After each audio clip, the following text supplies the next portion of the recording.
Uh, Greetings, Mr. Kalpin, and hello everyone. My name is Ahmad Zaidan from class of OCC, and in this video, I'm going to present what I have learned for the session 11 of Ethical Hacking and Penetration Testing course. So, without further ado, let's go straight into the materials.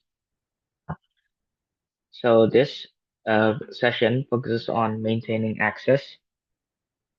Now, why maintaining access is important? By maintaining access, we can avoid re-exploiting the same vulnerabilities. So basically, once we get access to the system, we already escalate our privilege, etc. We can create a backdoor. We can maintain access so that we don't need to do the whole re-exploiting the vulnerabilities and such. It can save time, and it also provides a way for other attackers, for example, to get access to the system.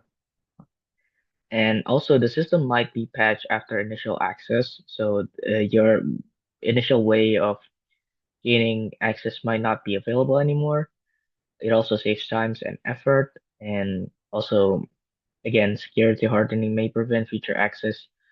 And you also must consider the legal and ethical implications in penetration testing.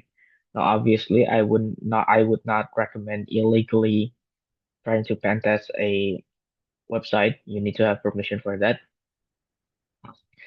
Now, how to maintain access? There are several ways you do this, and the first one is creating an OS backdoor, creating OS backdoors, and then establishing tunnels, and also deploying web-based backdoors.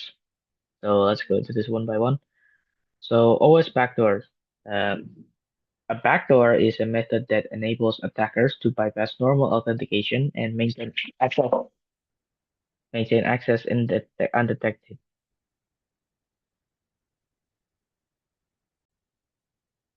So tool for example, the tool that we can use is Simotoa, which injects shellcode into an existing process. Other tools such as Intersect and Meterpreter, Backdoor, or Metasploit. Now, for tunneling, what is tunneling? The definition of tunneling is encapsulating one network protocol inside another to bypass firewalls or restrictions. The purpose is to maintain communication with the compromised system, even in restricted environments.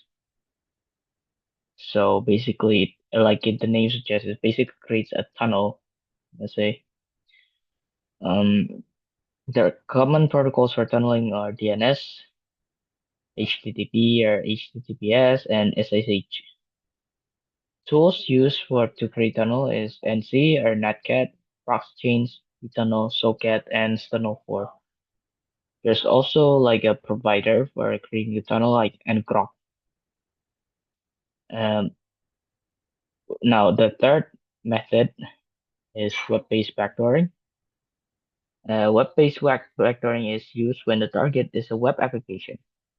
Backdoor can be uploaded as a standalone file or injected into an existing file.